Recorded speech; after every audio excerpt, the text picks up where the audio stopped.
یوه ماڼۍ او زر دریڅې. ګرانو همزولو سلامونه. دا دی بیا د یوې ماڼۍ او زرو دریڅو خپرونې وخت را رسیدلی. داسې موټر به مو نه وي لیدلی چې بېلې چلوونکي ګرځي. نن لالو ماما خپلو میلمنو ته په دې اړه یوه دریڅه را پرانیزي. خو ګورئ د امانت ساتلو په اړه هم یوه دریڅه شته. نو راځئ چې په ګډه خپرونه واورو.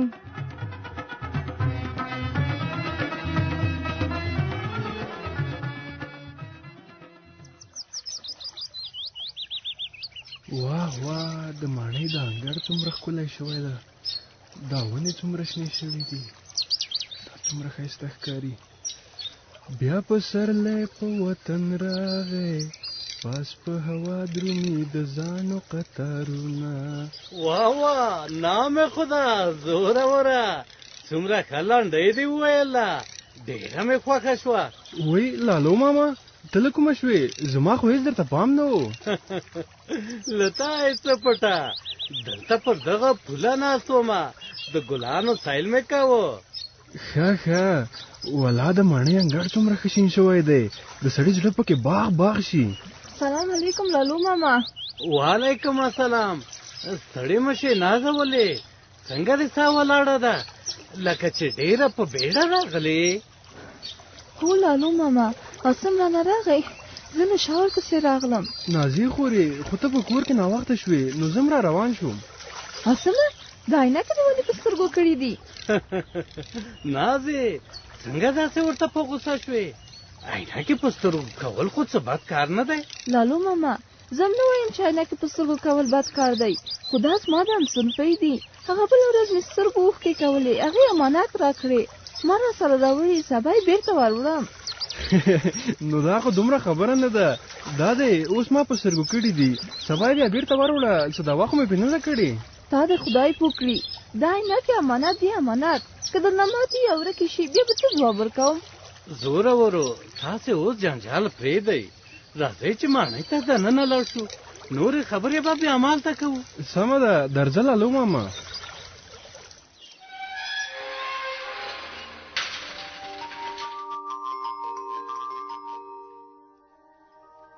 اسمه عینکې راکړه چې خرابې نه شي. چې خرابېږي خرابې دي شي، دومره قیمتي شی خو نه دی.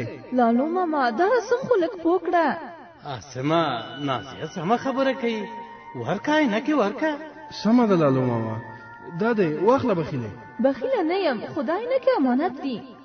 زورورو، امانت شی که هر څومره کم ارزښت هم وي، باید سمې وساتو، ځکه کله کله له امانت نه ساتلو نه جنجالونه او مشکلات پیدا کیږي. څه مشکلات لالو ماما؟ لالو ماما، سم داسې نه پوهېږي، ته یوه دریڅه را پرانیزه چې سم پوه شي. سمه ده، دا دی، زه به د امانت ساتلو په اړه یوه دریڅه درته را پرانیزم. میلمانه دي میلمنې، ورسره دي تلوسې، کړه پوښتنې ځواب، هله زر شه دریڅې. سلامونه ګرانو همزولو، خدای دې وکړي ټول به روغ جوړ او خوشحاله یاست. زه د ماڼۍ خبریاله یم. په ژوند کې ټول ملګري د یو بل مرستې ته اړ دي.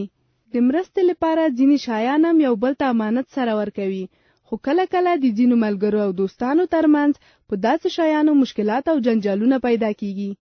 شاسوار ده، د پروان ولایت مرکز اوسیدونکی. یو وخت کې یو انډیوال سره مې د بلوتوثي ګوشکي سره دا مورتین من د ما ترک امانت ګورمه مو صحیح ده، بس دا ګوشکي مې تی وخت دی ځکه کوم کار کوم، دا ګوشکي من لمدې سوی، دا ګوشکي راوړی امرګری به کې مرته خطا کړی، مله ګوشکي مې درته راوړی دی ماته وایخله، اسه سبا سو ګوشکي راوېستل وای دا خو خراب دي، ورته دې بونې مرته مرکز سو، مله شاید بل چا لاس پکې وهلې. په اخر کې زه خاني سو مرته دا کار ما کړو خو خراب اسو، ورته یې امر کړی دی ولی را نور اعتبار نه کوو کنه، وای ما سره دې غلطي کړې نور دا شی نه درکوم، بس بیا ډېر خیمانو مال ولې دا کار سره وکړو، بس خپل اعتبار مې الله سره ورکو، اعتماد مې الله سره ورکو. زمانو سید الله ده د قرهباغ درګي کله مکتب تلاړو، مکتب کې ما بیٹ وړو، کرکټ مو کو کاکا زه تم بیٹ ورکه، هغه واغسته 15 ورځې تل پورته کرکټ کا پیټ هغه پتیګه وهله بیٹ مات کړو، سوال تراغه بیٹ مې کومه ده بیٹ ماته بیا زمونږ ما جنجال سره بیا دشکشه ما پورور وي، هغه ویل کورسه ته بیٹ راوړه، زه به دشکشه دا کوم، بیا نور راته دشکشه یاد نه کړی، ترغه جنجال تر اوسه سره نه کیږي، زه په دې خاطر خپم چې ما امانت خیانت کړی. زما سپینو زرو یو ګوتمۍ وه. زما یو نږدې ملګري راته ویل چې دا کولی شي امانت راکړې یو څو ورځو لپاره چې وای غوندې کوم محفل ته به تله. څو اونۍ تېرې شوې دې زما ګوتمۍ رانه وړه. کله چې ما خپله ګوتمۍ په اړه پوښتنه وکړه دې ځان په ټګي ووهل او اول یې ویل چې رانه هېره ده، بیا یې ویل چې رانه ورکه ده. نو وروسته زه پوه شوم چې دې زما خورلنې په امانت کې خیانت کړی و. هغه زما ګوتمۍ زمونږ بله د ګاونډي جلۍ ته ورکړې وه او د هغې په لاس کې وه. او وروسته له هغې زما زړه ښه نه کړو چې چا ته امانت ورکمه. نو اوس د هغې ملګري سره تقریبا ما خپلې اړیکې پرې کړې دي او پوهېږم چې یعنې ټول خلک په امانت ساتلو کې رښتوني نه دي. ښه ګرانو همزولو، د دوی په خبرو کې خو مو واورېدل چې ځینې شیان یې یو بل ته د مرستې په خاطر امانت ورکړي وو، خو هغه کسان چې له امانت سره احتیاط نه کوي او خرابوي یې د ملګرو باور ورباندې کمیږي. کله کله یې ملګري ورنه خوابدي کیږي، خو پوښتنه دا ده چې امانت باید څنګه وساتو. امانت چې چانم چې اخیستی د نه درس کې خراب سوی یو مهمه ځای کې مې کېدی چې ماشومان لاس ورنه وړی سي، هغه امانت مې مس ساتلی ورته بیا بېرته مې په وخت ورکړی، ځکه چې هغه د بل چا امانت یې راکړی، په ما اعتماد کوي، هغه اعتماد لري، امانت یې باید ورته هېڅکله خیانت نه کړو. خراب سي نو بیا بل وار یې نه راکوي، بیا اعتماد یې له منځه ځي. خپل شی که خراب شي دومره مشکل نشته، خو خلکو شی باید امانت دغه باید ښه وساتو. که هغه یو دوست مونږ ته امانت راکوي که دا وخت له دا یو شی امانت دی دا باید مونږ خراب نه کړو، بېرته یې ورکړو. که ور یې نه کړو بیا مونږ سره جنجال غټ جنګ جوړېږي. دی نه باید امانت د خپل ځان نه ښه وساتو، امانت باید خیانت نه کړو.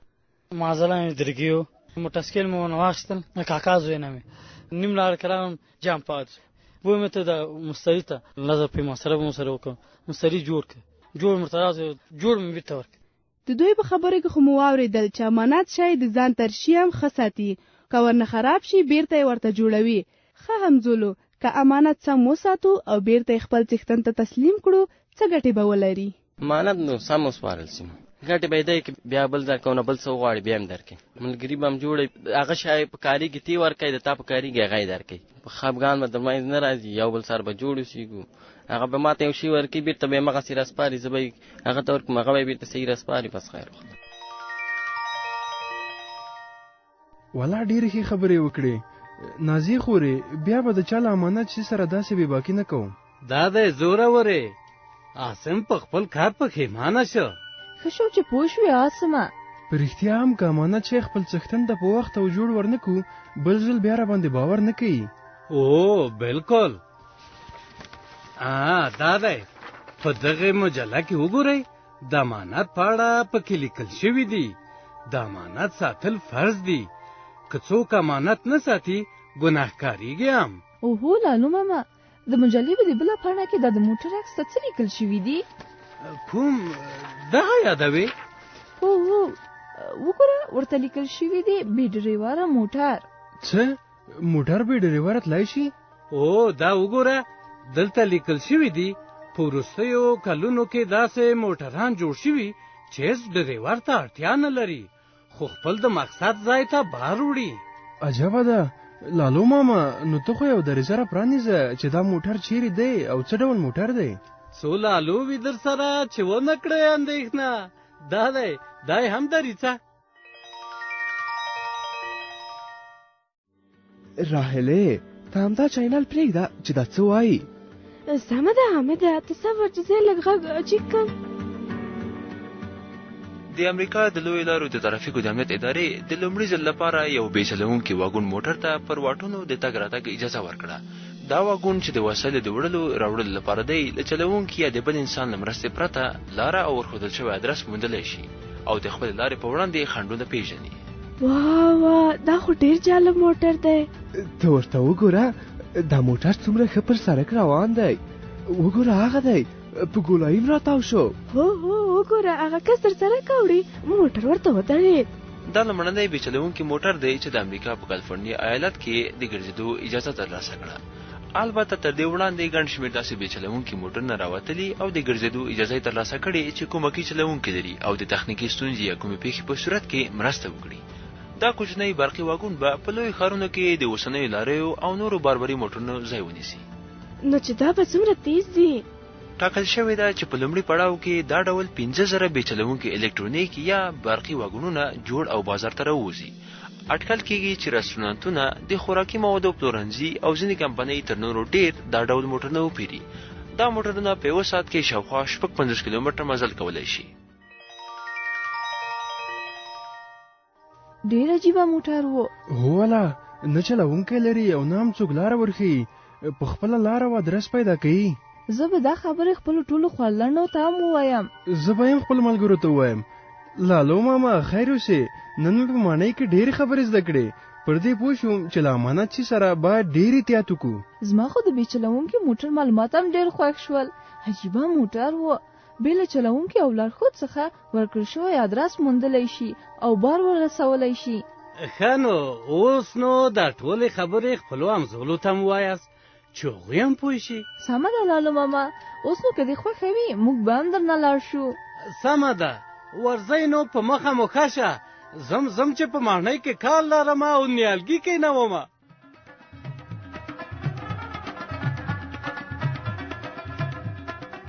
درنو همزولو، د یوې ماڼۍ او زرو دریڅو دا خپرونه د افغانستان په تعلیمي مؤسسه کې محمد انور اندر لیکلي او جوړه کړې وه.